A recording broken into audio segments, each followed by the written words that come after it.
पुरानी कहावत है, गौर फरमाइएगा। अगर दो आदमियों के बीच में या तीन आदमियों के बीच में समझौता हो रहा है और आप भी वो एक आदमी हैं जिनके बीच में समझौता हो रहा है, तो आप उस इंसान को ढूंढने की कोशिश करिए जिसको उसके हक का नहीं मिल रहा, जिसको मूर्ख बनाया जा रहा है, जिसका हक मार करके लोगों को आपस में बांट दिया जा रहा है। और अगर आपको वो मूर्ख इस समझौते में नहीं मिलता है तो समझ लेना किसी ने आप ही को मूर्ख बना दिया और आपका हक मार करके लोगों ने आपस में बांट लिया। मैंने इस 2024 लोकसभा चुनाव से पहले एक ट्वीट किया था कि जीते चाहे कोई भी, हारता हुआ मुसलमान ही दिखाई दे रहा है। बिहार का ही उदाहरण लीजिए, 18% यानी कि सबसे ज्यादा मुसलमान है। 2,35,00,000 मुसलमान जो घोड़ा का पट्टा बांध करके इंडिया अलायंस महागठबंधन को वोट दिए जा रहे हैं।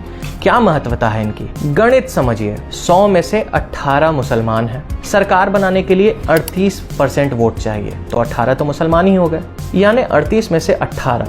अगर सिर्फ इंडिया अलायंस के वोट की मैं बात कर रहा हूँ, इंडिया गठबंधन यानी कि महागठबंधन को जो 100 वोट मिलते हैं उसमें से 45 वोट मुसलमानों का होता है, यानी कि महागठबंधन के वोट में आप 45% के हकदार हैं। इस हिसाब से तो आपको 45% टिकट मिलना चाहिए। 45% नहीं मिला, चलो ठीक है, छोड़ो। भारत की आबादी, बिहार की आबादी के हिसाब से 18%, क्योंकि आरजेडी आजकल सिर्फ माई समीकरण की नहीं, माई बाप समीकरण की बात कर रही है। चलो ठीक है, आबादी के हिसाब से ही 9 टिकट दे दिया जाता। मिला कितना? 2 कांग्रेस ने दिया और 2 आरजेडी की तरफ से मिले।